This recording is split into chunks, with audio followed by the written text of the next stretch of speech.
Olá a todos, estamos aqui mais uma vez para conversar sobre um assunto extremamente importante na vida cristã, que é a adoração. Estamos discutindo sobre o livro A Essência da Verdadeira Adoração, de John MacArthur. Você que nos acompanha pode adquirir o livro e, quem sabe, enviar perguntas e tirar suas dúvidas conosco. Nós responderemos assim que for possível as perguntas que vocês enviarem. A Constante TV tem outros quadros, a programação é extensa, você pode acompanhar e se perder algum episódio, você pode voltar na nossa playlist e sempre lembrando que é importante dar o seu gostei, né? Compartilhar com as pessoas que você pensa que poderiam ser abençoadas com esse tema que vamos discutir aqui hoje. E hoje chegamos ao capítulo 4 do livro, que tem como primeiro tópico, Salvos para Adorar. Nós estamos aqui com o Henrique Guerra, a Aline Salignac Guerra, a Ana Bevenuti e Giovanni Costa, futuro casal Costa, Bevenuti Costa. São noivos, né? E o casal aqui casado. É um prazer estarmos juntos para conversar. Isso é um assunto delicioso demais para mim, sobre adoração. Nós vamos conversar sobre a aplicação da adoração na vida prática, né? Como é a adoração na nossa vida, no nosso dia a dia. E qual o objetivo supremo da adoração. O versículo-chave desse capítulo que eu poderia destacar é Mateus 4:10. Ao Senhor teu Deus adorarás e só a Ele prestarás culto. Quem falou isso? Jesus. Para quem? Para Satanás. Né? Se você é o Filho de Deus, prostra diante de mim, que tudo te darei. Sei lá, coisa assim, a tentação, né? E Jesus falou para ele, é o que está em Deuteronômio, né? Sempre acho interessante nessa passagem que a diferença entre o diabo e Jesus aí no uso da Bíblia é tirar de contexto. Tirar de contexto. Até hoje. Entender o peso de tirar textos de contexto, o diabo faz exatamente isso daí. Se você pular daqui, os seus anjos vão... Citou Salmo, né? Já pensou, Satanás conhece a Bíblia. Só que muito bem. Contradiz, né? Ele sabia de Jesus, né? Então, a base bíblica da adoração e a afirmação de que adorar a Deus não é opcional, mas um dever de todos os seres criados. Nós temos lá em Efésios 1:6.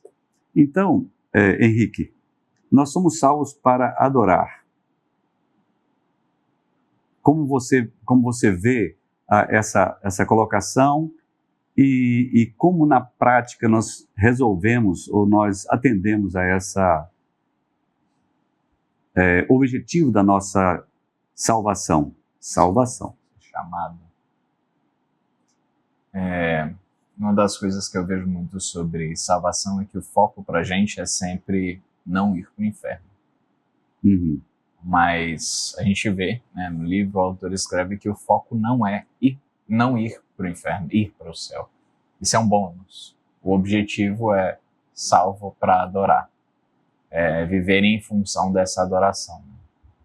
É interessante que a pregação do evangelho, ou digamos, o evangelismo da igreja, tem até algumas igrejas adotam uma área, um ministério de evangelização. O foco o trabalho desses irmãos é anunciar Jesus para que as pessoas não vão para o inferno. Uhum. Né? Se livrem do inferno. Inclusive, eu estava vendo um folheto antigo que eu tenho guardado, o céu pode ser seu. Então a gente apresenta Deus, a queda, a criação, a queda, a solução de Deus para o pecado do homem, e Deus restaurando o homem para o paraíso, evitando que ele vá para o inferno. Mas o autor aqui, John MacArthur, traz esse ponto. E é irônico quão humano é a nossa visão sobre pregar o evangelho. Porque o evangelho é sobre carregar a cruz, é sobre sacrifício. Uhum. E a gente humaniza tanto isso que o primeiro objetivo é livrar as pessoas do inferno. É sempre sobre a gente. Mesmo quando é cristocêntrico, é sobre a gente também. É sobre evitar o sofrimento. Uhum. Inclusive, né, é algo que eu já ouvi muitos ateus, eles atacam o cristianismo nesse ponto. Eles dizem assim que o cristão, do que adianta você ser bom só pelo medo de ir para o inferno, né? E justamente um ataque, é uma falácia, porque é baseado em uma coisa equivocada, porque a gente sabe que a gente não busca fazer o bem por medo de ir para o inferno. E a gente também não é bom. Também não busca porque quer ir para o céu, né? Eu acho que é esse o ponto aqui. Falando de adoração, a gente, nesse sentido, né, eu estou colocando adoração, fazer o bem no mesmo espaço aqui. Mas, justamente, nós adoramos, nós fazemos o bem porque isso glorifica ao Senhor. Porque nós queremos estar novamente religados ao Senhor. E o Evangelho, ele nos salva para que nós estejamos juntos e adorando ao Senhor novamente. E não adorando coisas erradas e criando outros deuses. Exatamente. Né? Aline, Lucas 19:10 Jesus diz que o Filho do Homem veio buscar e salvar o que se havia perdido. Porque o Filho do Homem veio buscar e salvar os perdidos. Pensando nesse ângulo, que nós somos salvos para adorar. Porque o que nós aprendemos desde criança é que nós somos criados para adorar Deus. Mas agora nós estamos falando de salvação para a adoração. Como que isso acontece? Como é que transforma pecador em adorador? Eu acho que isso é muito fruto do próprio Deus transformando a nossa vida, porque como o autor ele fala, mesmo ainda sendo cristãos, nós ainda erramos na forma de adoração aceitável a Deus. Mas quando nós entregamos a nossa vida para Jesus, aí nós saímos de pecadores, de perdidos, para realmente salvos que estão começando a entender como adorar de forma aceitável a Deus. E outra coisa, retomando a parte do céu, eu também achei interessante que o autor ele coloca o céu deste lado. Este lado do céu. Tem uma parte que ele fala dessa forma, que aqui a gente já tem um vislumbre do céu justamente pela adoração. Parecido com aquela expressão do neste lado da eternidade. É algo que remete, né? É o já e ainda não. Essa questão de ser salvo me lembra muito, ser salvo para adorar, me lembra muito a questão de que, isso é claro, né? A gente sabe, isso é bíblico, que quanto maior o pecado, maior a gratidão que a pessoa tem ali depois que ela... Não necessariamente, né? Mas a gente coloca nesse sentido.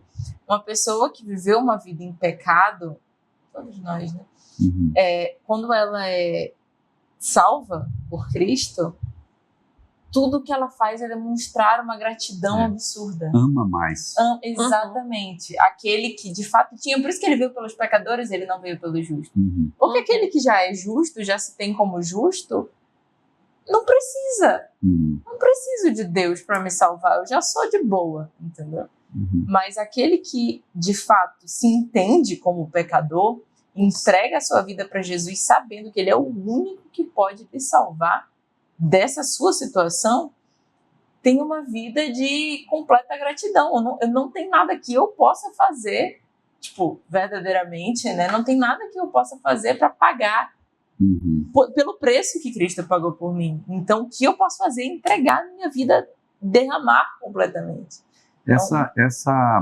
Esse ângulo, essa visão de ser salvo para adorar, muda muita coisa no ensino da igreja. Os mais velhos vão vão pensar, vão meditar mais sobre isso que nós estamos apresentando hoje. Jesus nos chama para si, para adoração. Aí, Ana, quando a gente lê Mateus 6,33, buscai primeiro o reino de Deus e a sua justiça.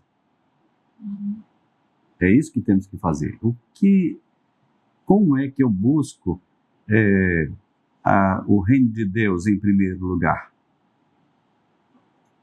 Priorizando as coisas do Senhor. Na minha visão, você buscar primeiro o reino de Deus. Se aplica, nesse caso, salvos para adorar, esse Com buscar certeza. primeiro o reino de Deus? Com certeza, é a questão da entrega. De deixar de confiar nas suas próprias mãos, na sua própria força, se entregar ao Senhor, buscando a Ele, sabendo que as demais coisas, no caso as necessidades que a gente tem aqui nessa tela, elas não dependem. Não é o nosso trabalho, não é o nosso esforço. É muito importante, obviamente, né, que a gente trabalhe, a gente se esforce. Mas não é isso que traz para a gente a segurança. É o Senhor. Então, quando a gente fala da adoração como estilo de vida, né, que a gente estava falando antes, não só como cantar num culto de domingo, mas uma forma de se viver, eu acredito que se encaixa perfeitamente, porque a forma ser salvo para adorar é buscar primeiro o reino de Deus. Sim, concordo plenamente, porque quando o foco do crente é a adoração, é buscar o reino de Deus em primeiro lugar, e não as bênçãos de Deus, Isso, exatamente. Né? Ele primeiro se oferece a Deus. Aí é o que Jesus está falando em Mateus 6,33. Ofereçam-se a Deus, busquem a Deus primeiro. As bênçãos virão depois, são consequências dessa busca. Giovanni, vamos lá para Gênesis. Você imagina como era a adoração antes da queda? Deus caminhando com Adão e Eva. A gente sabe que Adão não viu Deus, né? Mesmo antes de pecar, mas ele sentia a presença de Deus ali. Adão e Eva no jardim e tal. Também a adoração no céu. Assim como antes da queda, Adão e Eva, e a adoração no céu. Porque tem vários textos, né, e o autor cita Neemias, fala sobre os exércitos dos céus te adoram.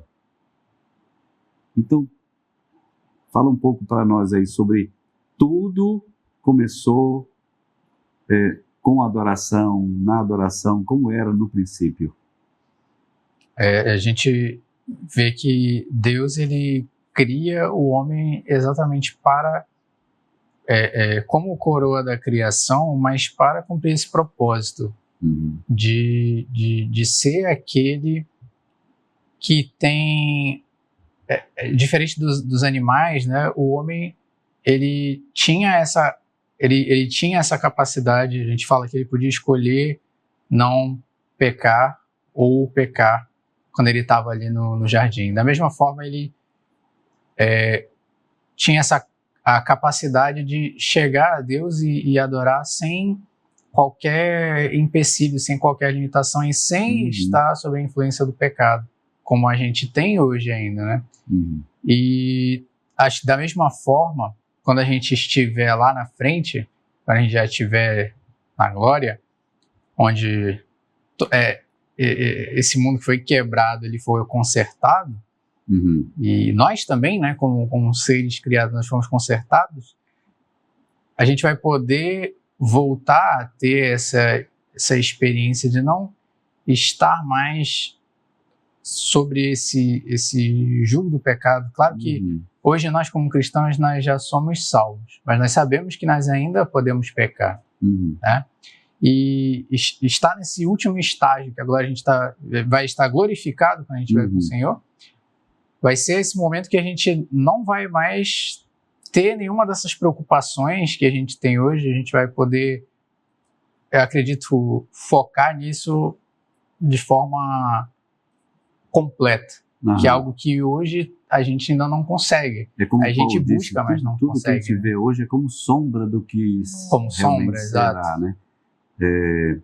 Henrique, ainda no Gênesis, pensando naquela comunhão que Adão e Eva tinha com Deus e os anjos do céu e tudo mais, acontece a queda. Qual foi o impacto nesse propósito da criação, de adoração? Podemos lembrar de Abel e Caim também. O impacto da queda. Bom, teve bastante impacto. É difícil traçar exatamente um ponto específico. Eu gosto de pensar até no motivo pelo qual Adão e Eva resolveram pecar ali. Não é simplesmente porque era um fruto interessante, mas eles decidiram o que era certo e errado por conta própria. Uhum. Ao contrário de aceitar o que Deus diz que é certo e errado, eles decidiram que esse fruto era bom para mim, apesar de Deus discordar. E cria ali um rompimento, né, entre a nossa vontade e a vontade de Deus, que antes andava junto, mas agora existe uma contradição entre o que nós queremos e o que Deus quer, e é uma luta que se perpetua durante... O que aconteceu com os irmãos lá? Eles receberam de Adão o ensino da adoração. Sim. A oferta, o altar. Por que um foi aceito, o outro não? Pela vontade dele, pela motivação por trás daquele sacrifício. É o que a gente fala muito a respeito de adorar a Deus da forma certa, pelos motivos certos. É porque quando Deus falou, se vocês fizerem isso, vocês vão morrer. Uhum. E depois que eles foram... Interessante, eles estavam no paraíso, eles estavam livres. Não, eles estavam dentro de um paraíso, com limites. E depois que veio a queda, eles saíram do paraíso, mas se tornaram escravos. Escravos agora daquela decisão. E com eles, toda a humanidade, toda a criação. Inclusive, Paulo cita em Romanos. E a primeira morte física, né? Veio na família de Adão e Eva com os filhos. E o que está bem claro para nós ali nas ofertas, eu pensava quando eu era criança, não, foi porque Caim pegou uns repolhos estragados, umas alfaces ali, colocou no altar de qualquer jeito, e por isso que Deus não aceitou a oferta dele. E Abel pegou um cordeirinho bonito tal, e ofereceu lá. Não é a oferta. Eu aprendi depois que não é a oferta, era o coração, né? Quando a gente tem consciência disso, a nossa oferta vai ser melhor para o Senhor. E nós chegamos aqui ao final do primeiro bloco, esperando vocês para o segundo bloco. Até lá! Olá, estamos de volta para esse segundo bloco do podcast Adorarei, da Constante TV. Vamos continuar falando sobre adoração, a essência da verdadeira adoração. Eu penso que esse é o tema principal, deveria fazer parte da classe das pessoas que estão se preparando para o batismo. O que é adoração, né? Quem é o Deus que você adora e por aí vai. Porque todas as outras ações da igreja vão depender desse conhecimento, né? E nesse bloco nós vamos trabalhar ou pensar sobre a crucificação de Cristo, a adoração e a cruz, o que nos remete, o que significa, como vai ser a adoração pensando na cruz de Cristo. Cristo é a máxima expressão de Deus. Cristo nós não vemos Deus, mas Cristo pode ser visto, né? E pode ser adorado. nós vimos várias manifestações de encontro das pessoas com Cristo e elas se prostrando, e Cristo recebeu a adoração. Ainda estou dando spoiler do próximo capítulo. Né? Próximo capítulo. Como que a gente pode relacionar, Henrique, então, a adoração e a cruz de Cristo? Bom, nós fomos salvos pela cruz de Cristo e o motivo da salvação não é simplesmente para nos livrar da condenação, mas é justamente para voltarmos ao estado de adoração perpétua, que deveria ser o estado do ser humano. Então nós podemos inferir que a crucificação de Cristo, ela nos torna aceitáveis a Deus. O que nós fazemos, se nós aceitamos o sacrifício de Cristo, nós nos tornamos aceitáveis a Deus. É suficiente. Né? Concorda? Do véu, né? Justamente a questão do véu, o véu que se rasgou, o véu que foi rompido ali. Sim. Então, representa o momento em que a nossa ligação, o religare mesmo, né? A nossa ligação com o Senhor foi refeita de forma direta. A gente não precisa mais ir até o sacerdote, ir até um profeta para que ele se comunique com o Senhor. A gente pode ir diretamente até o Senhor em oração e graças a Jesus por isso. O propósito da crucificação exige do ser humano uma resposta. Cristo morreu, sofreu, morreu, como Deus, como homem, e qual é a resposta? Então, Henrique falou sobre o retorno à origem, né? Você também citou um pouco sobre isso, e até na eternidade, depois, no fim dos tempos, quando tudo for restaurado, né? Mas a nossa resposta ao sacrifício de Cristo é louvor, adoração, né? Dar glória a Ele. Essa é a nossa resposta.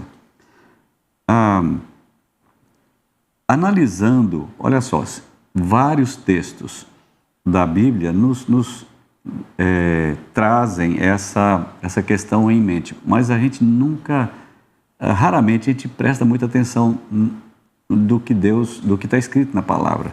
Em Isaías 66, que o John MacArthur cita aqui, diz o seguinte: assim diz o Senhor, o céu é meu trono e a terra é o suporte de meus pés. Acaso construiriam para mim um templo assim tão bom? Que lugar de descanso me poderiam fazer? Minhas mãos criaram os céus e a terra. Eles e tudo o que neles há são meus. Eu, Senhor, falei.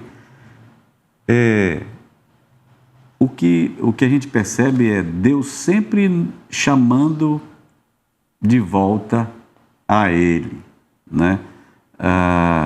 Não é para fazer alguma coisa, para atividades de rituais e nada disso. É somente a adoração a Ele.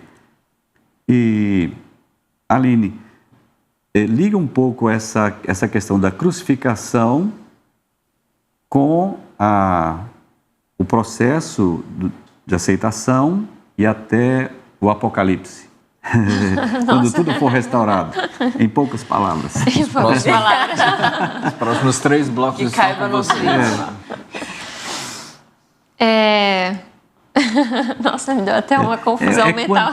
Mas é porque o que eu quero dizer é assim, Cristo nos restaura a condição, quando aceitamos a condição de aceitáveis a Deus. Mas nós estamos pensando numa adoração sem fim, na eternidade. É esse caminho que eu queria que você comentasse. Esse processo. Talvez até coisas da vida, como nós vamos seguir para chegar lá. Eu acho que falando dessa questão de estilo de adoração como estilo de vida, depois que a gente entrega a vida para Jesus, a nossa reação normal a Cristo, como o próprio autor fala, é louvá-lo, é querer engrandecê-lo, é querer começar a mudar a nossa vida, que só Ele consegue nos transformar verdadeiramente, mas a gente tem essa vontade de, não, eu quero fazer o melhor para Ele, eu quero também louvá-lo, adorá-lo com a minha própria vida. E eu acho que esse entendimento desse processo de transformação de vida que vai nos fazer entender também a adoração no céu, quando for na parte que o Senhor falou infinita. Uma adoração infinita. Adoração infinita, que muitos pensam que vai estar todo mundo de branco lá e vai estar cantando eternamente. Tocando harpa. Aleluia, aleluia. Aleluia, aleluia. Mas não é Hosana. exatamente isso, é estar finalmente próximos de Deus, de volta ao Éden, como foi discutido anteriormente. E agora, na nossa vida, enquanto não chegamos lá, qual foi a expressão que você falou? O já e ainda não. Já, mas ainda não, né? Já, ainda não. O que eu achei interessante, a colocação do MacArthur é o seguinte: Jesus já tinha estado em Jerusalém muitas vezes, no templo muitas vezes, mas teve uma vez que ele chegou muito bravo lá. E o escritor destaca que uma coisa que nós temos que fazer como verdadeiros crentes é expulsar a adoração falsa, né? A falsa adoração. Jesus fez uma limpeza, tirou os vendedores eles tinham lá carneiros, tinham pombos, tinham a moeda do templo era outra, né? Eles tinham os cambistas que faziam troca aí, exploravam demais isso aí. E Jesus vem e expulsa essa falsa adoração. Eles compravam ali o animal para ser oferecido, para servir de adoração. E Jesus vem e expulsa a falsa adoração. Será que na nossa vida existe alguma coisa que a gente precisa fazer, precisa abandonar, precisa tirar, precisa mudar o foco? Vocês conseguem visualizar alguma? Conseguem eu acho que é pensar em alguma justamente coisa? essa é a maior diferença na minha concepção da adoração que a gente estava falando, sem empecilhos, e a adoração com empecilhos que a gente tem aqui. Porque é justamente o que Paulo fala.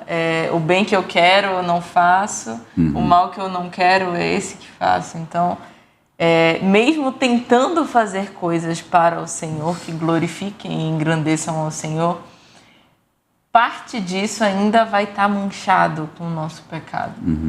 Então, eu acredito que tem muito a ver nesse sentido, porque na eternidade eu creio que eu não consigo nem imaginar, na realidade, como é que vai ser, porque eu só vejo, de fato, eu só sei como é essa adoração, em que eu tô aqui orando, aí do nada me bate um sono, aí eu não sei mais o que está acontecendo. Senhor, abençoe, sabe? Qualquer coisa assim, já estou falando qualquer coisa. Eu estou preocupada com coisas do meu dia a dia, estou orando aqui, nossa Senhor, mas eu tenho que pagar tal conta, porque tem que fazer tal coisa, porque tem que fazer isso. E eu esqueço de estar ali com o Senhor. De fato. Então, no nosso dia a dia, no meu dia a dia, pelo menos eu vejo, que infelizmente uma coisa que acontece por vezes é colocar as outras coisas como prioridade ali no lugar. Eu faço meu devocional de manhã, o resto do dia todinho eu faço qualquer outra coisa. E aí chega de noite, eu passei 15 minutos verdadeiramente ali com Deus. Olha, foi muito. Tem gente que passa 2 minutos só. 30 segundos de manhã no café. Isso não é nem viver com o Senhor, nem viver almoço, para o Senhor. Mais 30 segundos no jantar, agradecendo o jantar, e 30 segundos para dormir. Aquela oração, Senhor, tu sabe. Né? Mas a gente pode imaginar. Eu só posso imaginar. Participação especial. Como será? Né? Como será? Será que lá eu vou conseguir falar? É difícil, porque hoje eu sou preso à minha humanidade, né? À carne, à estrutura humana, física. Lá será um corpo glorificado. Como é que vai ser? Eu só posso imaginar. Mas vamos lá para Apocalipse. Qual foi a reação que João descreveu do que ele viu dos seres que estavam lá? Os anciãos, né? Os serafins, sei lá. Podemos imaginar. Vamos analisar a reação dos anjos em Apocalipse. Teve um que João ficou tão admirado que João prostrou para o anjo. Isso era Qual foi a resposta do a anjo? atitude normal, né? Quando a gente para olhar, todos aqueles que tiveram encontros ali com o Senhor ou com algo que mostrasse minimamente a glória de Deus, nesse sentido, a primeira reação era se prostrar. Todo anjo aparece falando não temas, e eu tenho que assumir que tem um motivo para isso. Exato, tipo, não temas. Opa, já deu errado, porque já temi. Se eu chegar na casa do Giovanni, eu não bato na porta e falo não temas. Tem que ter um aviso prévio, né? Olha, não temas, hein? Vou aparecer que não temas. Calma, tá tudo bem. Tem uma notícia boa para te dar. Nessa parte de Apocalipse, inclusive, né? Quando João vê os anciãos e os 4 seres viventes, principalmente em relação aos 4 seres viventes, ele fala que o tempo todo eles repetem santo, santo, santo, santo, santo, santo. Estão ali adorando sem parar, né? E é algo que para ele é tão marcante que ele relata e é algo que se repete, é uma repetição mesmo, mas...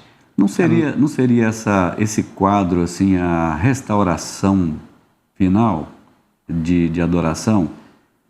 Algo que está sentado no trono, como nós lemos. Eu já li, né, que o Apocalipse ele tem muitas figuras, né? E os 4 seres viventes eles não seriam anjos, mas eles se tratam de uma representação da criação. Sim. Então, como cada um deles tem partes, vamos dizer, da criação, né? Tem as figuras mais humanas, tem a figura dos animais que voam, dos animais terrestres, das feras e dos animais domésticos, né? Então tem toda essa questão. E mostra como nesse momento final, nesse juízo final, todos vão estar prostrados e vão adorar ao Senhor. Que é algo que Jesus e até profetas antes dele já estavam profetizando, né? Quando chegar esse último dia, não vai ser só o meu povo, não vai ser só os judeus que vão estar aqui prostrados perante o Senhor. Deus vai estar habitando entre vocês e todas essas pessoas também, toda a humanidade vai se prostrar.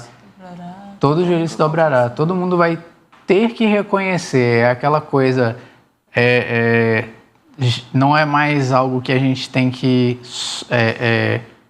apenas crer, não é mais uma questão só de fé. Está aqui na minha frente agora, eu não posso mais negar que é ele, entendeu? E eu lembro do que o Henrique falou em episódios passados, daquilo do concordo. Concordo, não concordo, né? Se eu não me engano, falou algo do tipo. Porque não se trata mais de algo que eu tenho que concordar, tenho que crer, tenho que obedecer. E agora eu vejo claramente isso. Não tem não concordo, aí vem assim. Pastor Carlos falou isso, né? Não é de concordar, é de discordar. Obedeça ao Senhor. É porque a gente tem muito, principalmente hoje em dia, o negócio da verdade volúvel, uma verdade pessoal. Tipo, essa pode não ser a sua verdade, mas é a minha verdade. Mas verdade, ela é e ela não é. Ou ela é a verdade ou ela é o oposto dela, que é uma mentira. Existem opiniões, por exemplo, eu não gosto de jiló, mas isso não é lógico, isso não é uma conclusão lógica. Jiló é ruim. Não, para mim não é. Agora existe verdade. A verdade, por exemplo, é que essa mesa é sólida. Você não pode falar, não, para mim não é verdade atravessar a mesa, porque é uma verdade, ponto. E a gente tem que saber, né, quando a gente está diante de uma verdade que não é uma opinião. Não tem o que você negar aqui. É isso daqui que está aparecendo e essa é a consequência das nossas ações e como a gente vai viver a vida. Eu penso que se a Igreja de Cristo, aí estou falando de toda a igreja mesmo, a partir da liderança, né, pensar bem sobre a questão da adoração, a igreja vai mudar de atitude. Foi o que aconteceu na igreja de John MacArthur. Quando ele pregou vários sermões sobre adoração, a igreja teve um avivamento, aí sim, sabe, só faltou línguas como que de fogo, né? Mas a igreja foi avivada porque compreendeu que o chamado é para adoração. O evangelho eterno é para adoração eterna. Então, os crentes passaram a eliminar da vida o que não dizia respeito a Deus. Quando João tem a visão do céu, ele fica tão extasiado que prostra, né, diante do anjo. O anjo fala: não faça isso, eu sou conservo teu. O anjo fala: eu sou igual a você, adora a Deus. O objetivo final é adorar a Deus. Então, por isso é que nós fomos salvos para adorar. Porque esse é o final, esse é o Apocalipse, né? A adoração a Deus. Então, a adoração é a nossa prioridade suprema. É disso que o autor trata no livro todo e que a gente vai discutir. E nós terminamos aqui, então, o segundo bloco do podcast Adorarei, e nós voltamos daqui a pouco. Não saia daí. Muito bem, já estamos de volta com o terceiro bloco do podcast Adorarei, da Constante TV. É um prazer estar aqui e compartilhar com vocês o que nós estamos descobrindo sobre a verdadeira adoração, é o que Deus quer de nós. E agora, nesse bloco, nós vamos discutir sobre a adoração aceitável, tanto no Velho como no Novo Testamento. E eu começo aqui abrindo o Salmo 24. Quem poderá subir ao monte do Senhor, Henrique? Quem? O Salmo diz assim: quem subirá ao monte do Senhor? Ou quem poderá permanecer no seu santo lugar? E a resposta vem em seguida: aquele que é limpo de mãos e puro de coração, que não entrega a sua vida à mentira, nem jura com engano. Esse receberá a bênção do Senhor e a justiça do Deus que lhe dá salvação.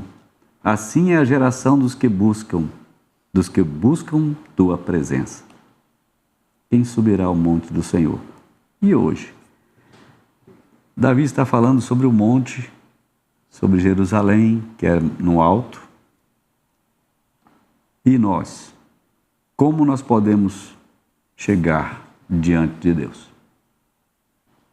Que mãos limpas seriam essas? Corações puros?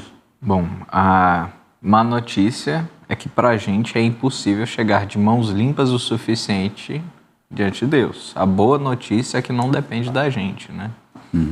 É o sacrifício de Cristo, é através do sangue de Cristo que nós somos vistos limpos diante de Deus, porque é o que eu já vi uma ilustração, não lembro de quem era, mas sobre como um tecido branco parece branco, até você colocar do lado de algo mais branco ainda.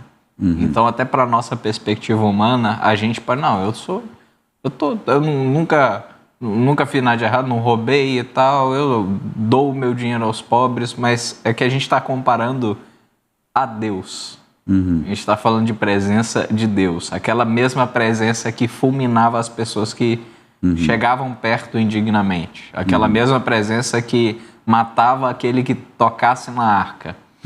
Então, para a gente é impossível, mas é diante do sangue de Cristo, que é o Cordeiro Santo, que nos limpa o suficiente, né, para nós estarmos perfeitos, que é a única coisa que é aceitável para Deus é a perfeição, não é nada que a gente possa atingir, não é o bom o suficiente, é o perfeito. Né? Então nós podemos fazer uma ligação entre a justificação pela fé e a adoração aceitável a Deus.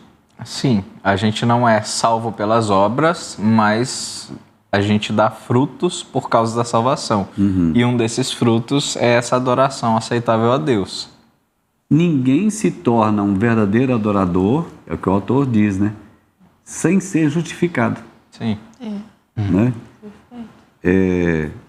Então, essa justificação que vem de Deus, que limpa as mãos, né? O trabalho sujo, que limpa o coração, quer dizer, as más intenções, as motivações erradas, a ação de Deus, a justificação de Deus, a ação de Deus na nossa vida, nos purifica de forma que o nosso culto, nossa adoração se torne aceitável. Mas a justiça de Deus age diferente com quem não tem as mãos limpas e o coração puro.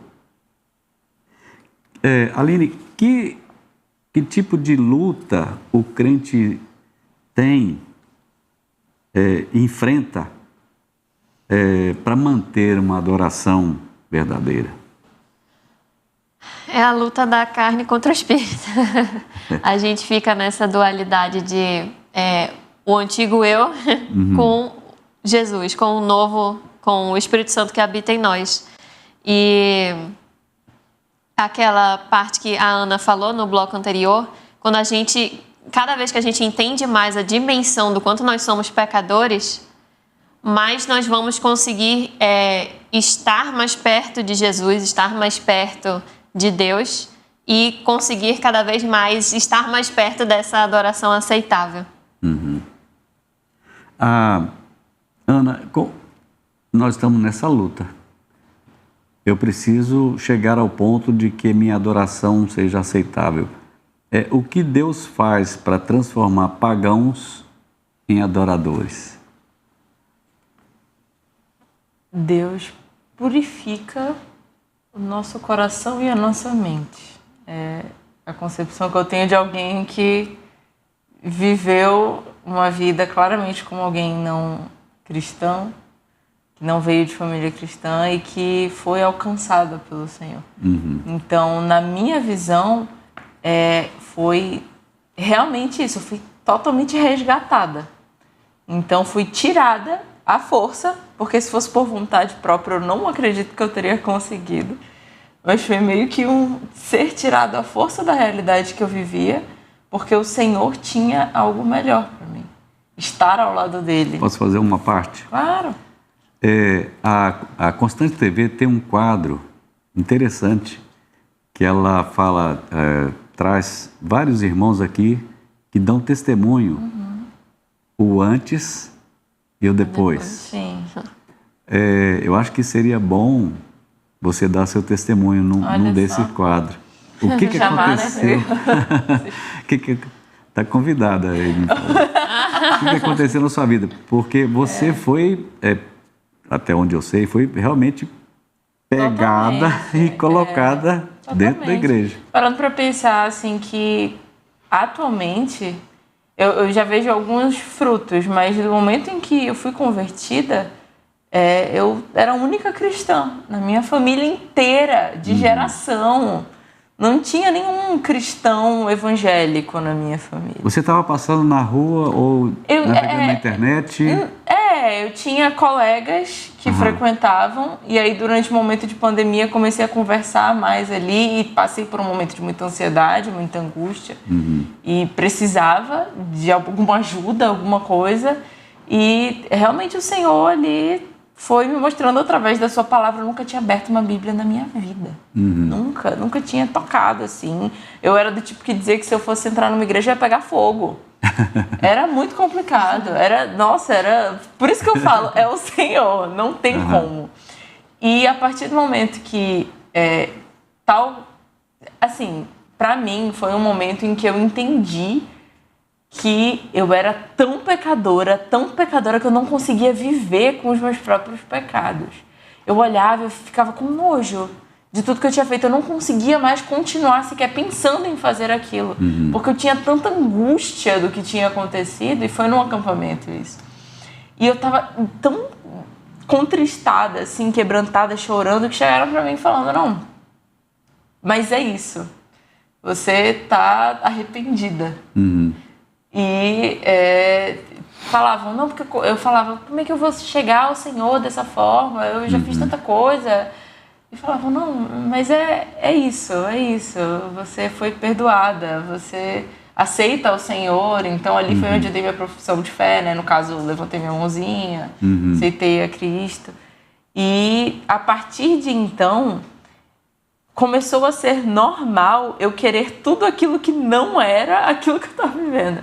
Então, começar a andar de fato na direção contrária.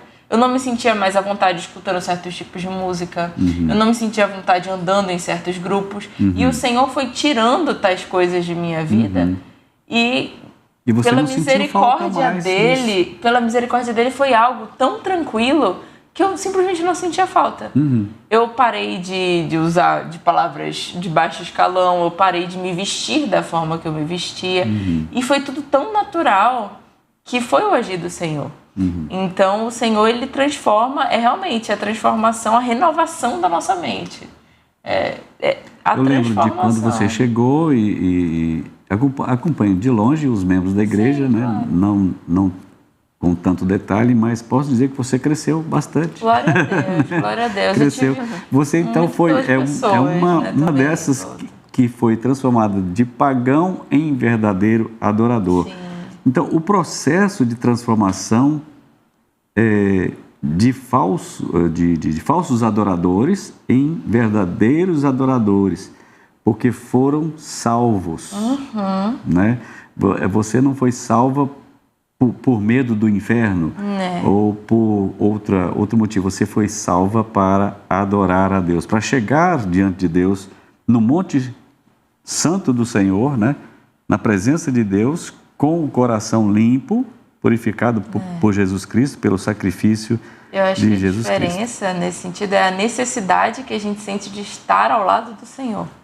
Eu não fico pensando, nossa, mas eu quero ir para o céu, então eu vou fazer isso aqui. Não, era uma necessidade que eu tinha de estar perto do Senhor. Então, por isso que eu falei em outro episódio, que o paraíso não é um lugar, é a presença de Deus, eternamente. Que não é um negócio de, nossa, eu quero ir para o céu porque eu quero viver de boa. Não, era uma necessidade que eu tinha, porque eu sabia que sem o Senhor eu não conseguia viver.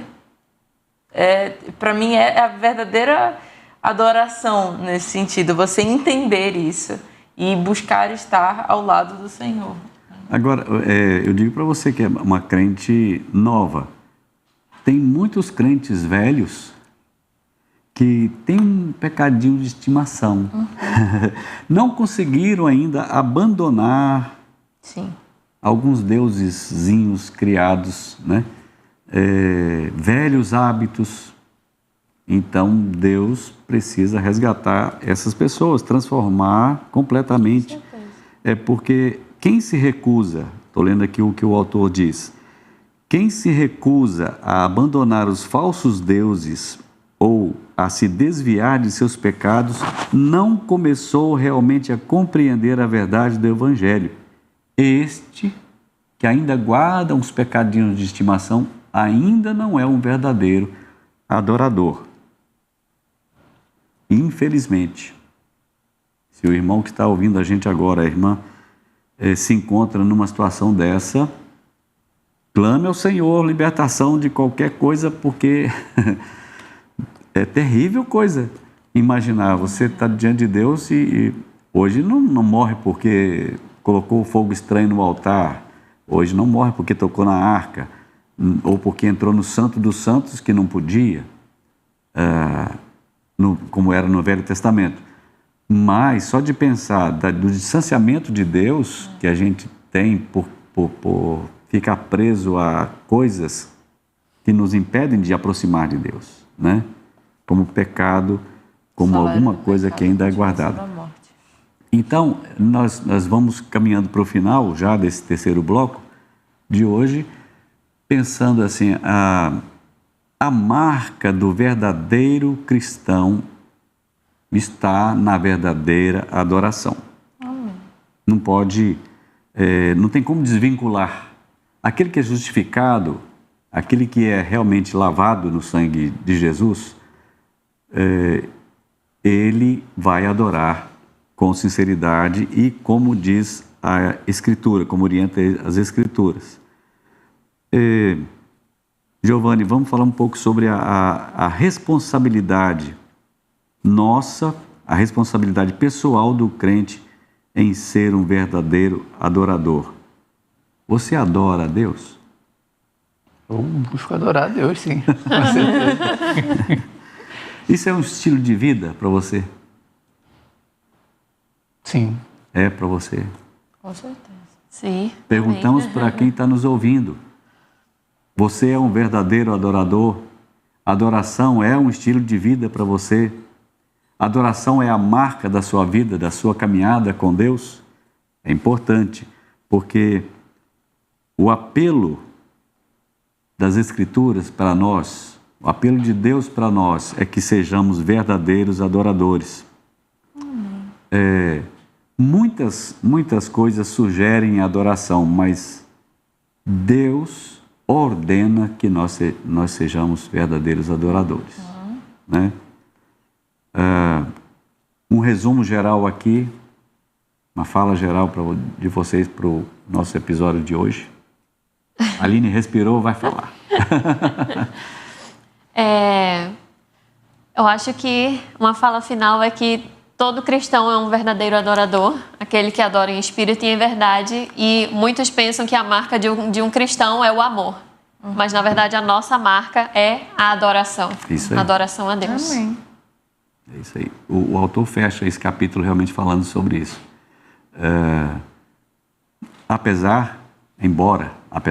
Embora nós sejamos conhecidos pelo amor, mas esse amor, olha, o fruto do Espírito, né, é resultado de quê? Da adoração, de buscar primeiro o reino de Deus, né?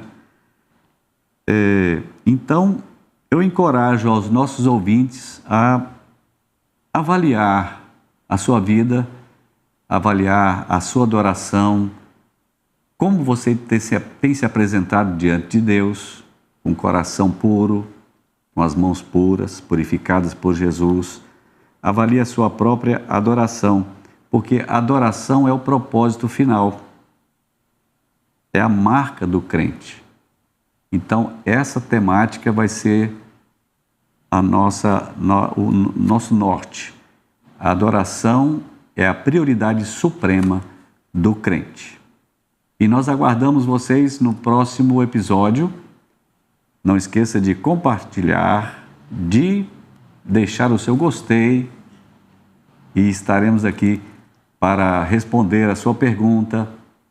Envie para nós o seu questionamento, cite outras, colabore conosco na nossa programação. Deus abençoe a todos.